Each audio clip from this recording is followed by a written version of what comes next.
Female health series के अंतर्गत last time हमने बात की थी इरेगुलर पीरियड्स के बारे में। इसी सीरीज़ के तहत आज हम बात करेंगे एक ऐसी हेल्थ इशू के बारे में जिससे आज इंडिया में हर 5 में से एक फीमेल सफ़र कर रही है।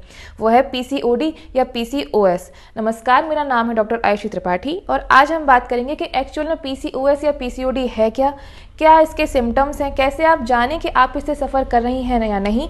सबसे इम्पॉर्टेंट इसके प्रिवेंटिव और क्यूरेटिव मेजर्स के बारे में। तो चलिए आज का वीडियो शुरू करते हैं। वीडियो को पूरा ज़रूर देखें और शेयर करें उनके साथ जिनको इसकी ज़रूरत है। National institute of health and research के अनुसार भारत में करीब 10% महिलाएं पीसीओडी से डायरेक्टली या इनडायरेक्टली सफ़र कर रही हैं। एक्चुअली इसके बारे में जानना इसलिए भी ज़रूरी है क्योंकि इसका ना तो कोई प्रॉपर कॉज है ना कोई प्रॉपर ट्रीटमेंट, और ये आगे चल के इनफर्टिलिटी का कारण बन जाती है। तो सबसे पहले हमें ये जानना ज़रूरी है कि आखिर पीसीओडी यानी कि पॉलीसिस्टिक ओवेरियन डिजीज़ है क्या। पॉली मीन्स मल्टीपल, सिस्टिक माने गांठ। तो होता क्या है कि ओवरीज में छोटी छोटी बहुत सारी गांठें इकट्ठी हो जाती हैं, इसी को हम पॉलीसिस्टिक ओवेरियन डिजीज़ कहते हैं। अपने लास्ट वीडियो में जिसमें रेगुलर मेंसेस मैंने आपको बताया था कि फीमेल की बॉडी प्यूबर्टी से लेकर मेनोपॉज तक पूरी तरीके से हार्मोन्स के बैलेंस और इम्बैलेंस के आधार पर चलती है। तो पीसीओडी में होता क्या है कि जो फीमेल हार्मोन्स हैं ईस्ट्रोजन एंड प्रोजेस्टेरॉन, इनका लेवल काफ़ी डाउन हो जाता है, और वहीं एंड्रोजन जो कि मेल हार्मोन है और ओवरी से फीमेल की बॉडी में भी बहुत थोड़ी सी मात्रा में निकलता है, लेकिन पीसीओडी कंडीशन में एंड्रोजन ओवरी से बहुत ज़्यादा मात्रा में निकलने लगता है, जिसके कारण फीमेल्स में मेल्स के कैरेक्टर्स भी देखने मिलते हैं। और एंड्रोजन की वजह से होता क्या है कि दो अन्य हार्मोन एफएसएच यानी कि follicular stimulating hormone and LH यानी कि ल्यूटिनाइजिंग हार्मोन जो आपकी ब्रेन में स्थित पिट्यूटरी ग्लैंड से निकलते हैं, उन पर भी ये इफेक्ट करता है।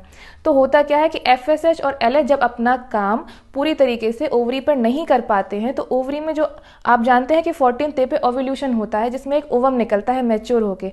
जब एफएसएच और एलएच ओवरी पर काम नहीं कर पाते हैं तो ओवम ना ही मैच्योर हो पाता है ना ही ओवरी से बाहर रिलीज हो पाता है, जिसके कारण कई सारे इमेच्योर जो ओवम होते हैं वो ओवरीज में ही हर महीने इकट्ठा होते जाते हैं और अपने चारों ओर फ्लूइड की एक कवरिंग बना लेते हैं। तो इससे क्या होता है कि ओवरी बल्कि और अपनी साइज बढ़ा लेती है। इसी को हम पॉलीसिस्टिक ओवरी कहते हैं, जिसके तहत आगे क्या क्या सिम्टम्स आएंगे वो हम देखेंगे। बात करें अगर कारणों की, तो कारण इसका कोई एज सच नहीं है। हेरिडिटरी कहते हैं कि जैसे मान लीजिए जेनेटिक, यदि आपकी मैटरनल साइड से मदर को या मौसी को या नानी को अगर किसी को पॉलीसिस्टिक ओवेरियन डिसीज रह चुकी है तो आप में आने की संभावना रहती है। और सेकेंड मोस्ट इंपॉर्टेंट कारण जो मुझे लगता है वो है एनवायरनमेंट फैक्टर, यानी कि आपकी लाइफस्टाइल जिसके तहत आप जी रहे हैं। आप ये सोचिए कि ज़रूरी नहीं है कि अगर आपकी मदर में हो तो वो पीसीओडी आपको ही हो जाए। हो सकता है आप 2 सिस्टर हैं, सिर्फ एक पीसीओडी से सफ़र कर रही हो। ऐसा होता इसलिए है कि अगर आपकी लाइफस्टाइल नॉर्मल नहीं है तो ये आप पे ज़्यादा इफेक्ट करेगी। तो कैसे इससे बचना है उसके बारे में भी बात करेंगे। पहले सिम्टम्स के बारे में जान लीजिए कि क्या क्या सिम्टम्स आते हैं पीसीओडी के अंतर्गत। सबसे पहला और सबसे इम्पॉर्टेंट इरेगुलर मेंसेस। जैसा कि मैंने पहले ही बताया था, इसमें इरेगुलरिटी किसी भी प्रकार की, कैसी, कम मात्रा में ब्लड का फ्लो होना, ज़्यादा मात्रा में ब्लड का फ्लो होना, पीरियड्स का जल्दी आ जाना, लेट आ जाना, हैवी ब्लीडिंग, स्पॉटिंग, किसी भी तरीके की, या कई बार 6 महीने साल भर भी पीरियड्स स्किप हो जाते हैं। ये सबसे पहला important point. Second point, weight gain. बिना किसी रीज़न के आप पूरी कोशिश भी कर रहे हैं लेकिन आपका वेट लगातार गेन हो रहा है, ये कंडीशन। थर्ड कंडीशन, जैसा मैंने अभी बताया कि एंड्रोजन्स यानी कि मेल हार्मोन्स बढ़ जाते हैं बॉडी में, तो आपकी बॉडी में अनयूजुअल हेयर्स की ग्रोथ होने लगती है। कहाँ, यहाँ जॉ लाइन पे, चिन पे, चेस्ट पे, थाइस पे ये देखने मिलती है। इसके अलावा पिगमेंटेशन स्पेशली आर्म पिट्स पे या फिर यहाँ पे जो आपकी नेक लाइन है यहाँ पर आपको पिगमेंटेशन देखने मिलेगा। और अगर इसके बारे में बात की जाए तो जो फैट का accumulation specially lower pelvic region में यानी कि आपकी नाभि के नीचे, यहाँ पर आपको फैट का एक्यूमुलेशन देखने को मिलेगा। इसके अलावा जो मुझे इंपॉर्टेंट लगता है वो है कि आप में इरिटेशन, क्योंकि हार्मोन्स इम्बैलेंस हो रहे हैं, इरिटेशन, स्ट्रेस, और जैसे पीएमएस के सिम्टम्स उसी टाइप के सिम्टम्स आते हैं। आपका चिड़चिड़ा जाना, बिना बात के अवसाद में रहना, ये भी एक बहुत बड़ा सिम्टम है, क्योंकि आपकी बॉडी में जो हार्मोन्स हैं उनका बैलेंस लगातार डिस्टर्ब हो रहा है। इसके अलावा बाल झड़ना, स्पेशली स्कैल्प में जो आगे वाला एरिया है उस कंडीशन में बालों का झड़ना, ये अभी मैंने आपको जितने भी सिम्टम्स के बारे में बताया, यदि उसमें से 4 या 5 की भी आशंका आपको लगती है तो प्लीज़ इस पर ध्यान दें, अपने किसी डॉक्टर से संपर्क करें या उसके पहले खुद ही से जाकर आप सोनोग्राफी अल्ट्रासाउंड करा के इस बात को क्लियर कर सकते हैं कि कहीं आप पीसीओडी से सफ़र तो नहीं कर रहे हैं। क्यों? क्योंकि ये पीसीओडी आगे चलकर पीसीओएस में यानी कि डिसीज से सिंड्रोम में कन्वर्ट हो सकता है, जिसके तहत आप डायबिटीज़, थायराइड, ये भी चीज़ें इसमें इंक्लूड हो जाएंगी, प्लस ये आगे चल के इनफर्टिलिटी का एक बहुत बड़ा कारण बनता है। इसलिए इसको बिल्कुल भी इग्नोर करने की कोशिश ना करें। इसके अलावा अब मैं आपको बताऊंगी कुछ प्रिवेंटिव मेजर्स के बारे में जिनसे आप बिना दवाइयों के उपयोग से ही सही हो सकते हैं, यदि आप विश्वास रखें तो। सबसे पहला, अगर आप खुद से ही जो ईस्ट्रोजन प्रोजेस्टेरोन पिल्स आती हैं 21 डेज प्लस 7 वाली, वो अगर आप ले रहे हैं तो प्लीज़ बिल्कुल ना लें, यदि बहुत ज़्यादा अर्जेंट ना हो तो।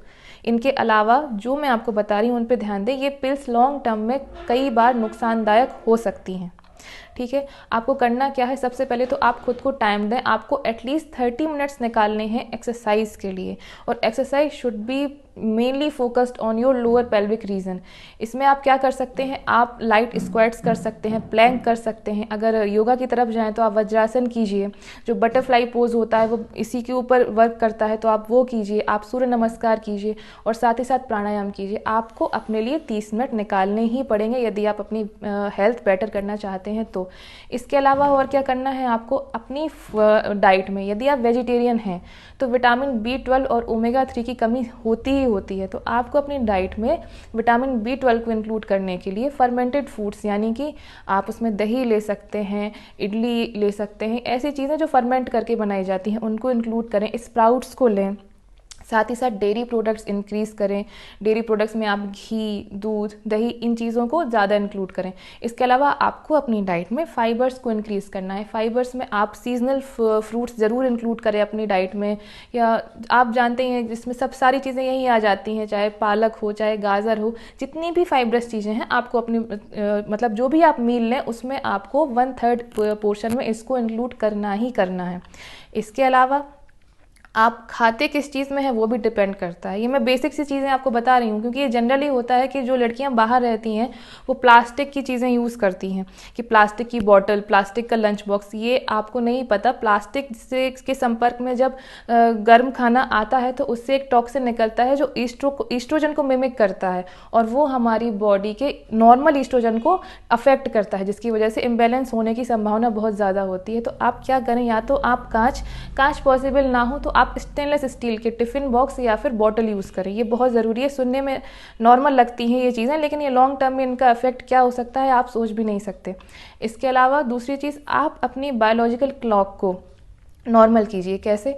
रात के टाइम जब हम सोते हैं, जो मोस्ट क्रूशियल टाइम है 10 से 5 के बीच का, इसके बीच में आपकी बॉडी के चाहे सीक्रेटिव जूसेस हों या हार्मोन्स हों बहुत ज़्यादा वर्क करते हैं, तो आपको एक प्रॉपर स्लीप लेनी ही पड़ेगी रात के लिए।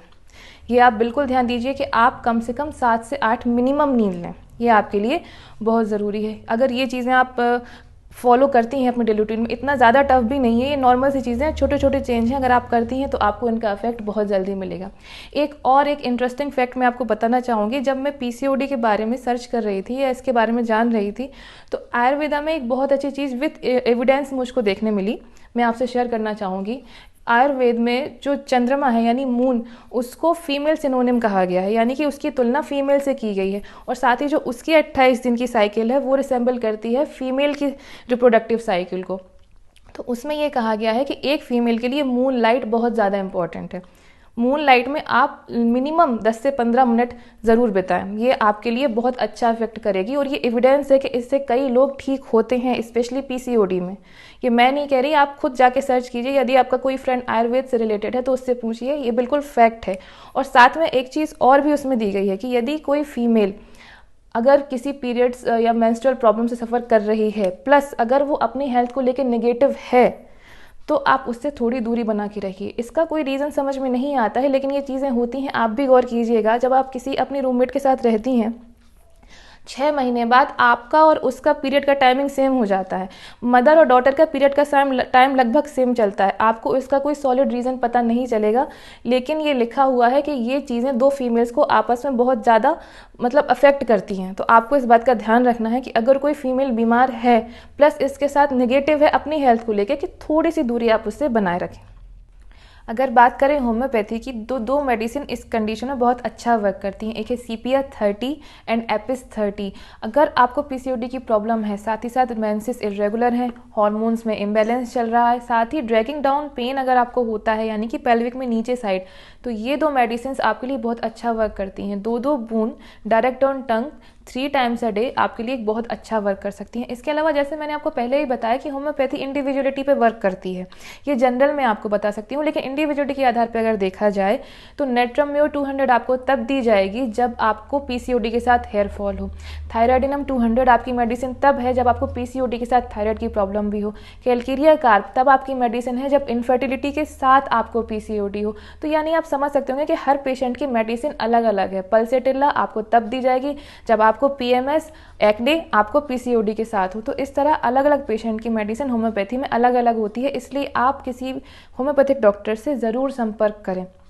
इसके अलावा अगर आप जनरलाइज चाहते हैं, अगर ये रेगुलरिटी ठीक करना चाहते हैं, तो इसके बारे में लास्ट वीडियो मैंने आपको बताया था। एक तो अशोका मदर टिंचर, दूसरा यूट्रोफाइन सिरप, और साथ ही साथ बायो कॉम्बिनेशन 15 यानी कि यूट्राइन टॉनिक, इसको लेने का तरीका भी मैंने लास्ट वीडियो में आपको बताया था, आप जाकर देख सकते हैं। देखिए, अगर आपको PCOD है तो इसको हल्के में ना लें before it convert into the serious complication. Your health should be your first priority, everything is secondary. तो तब तक आप अपना ध्यान रखें, अपनी प्रॉब्लम्स के बारे में बात करें डॉक्टर से या हमसे संपर्क करें। आज का वीडियो आपको कैसा लगा कमेंट सेक्शन में कमेंट करके ज़रूर बताएं। तब तक के लिए स्टे हेल्दी, स्टे हेल्पी। नमस्कार।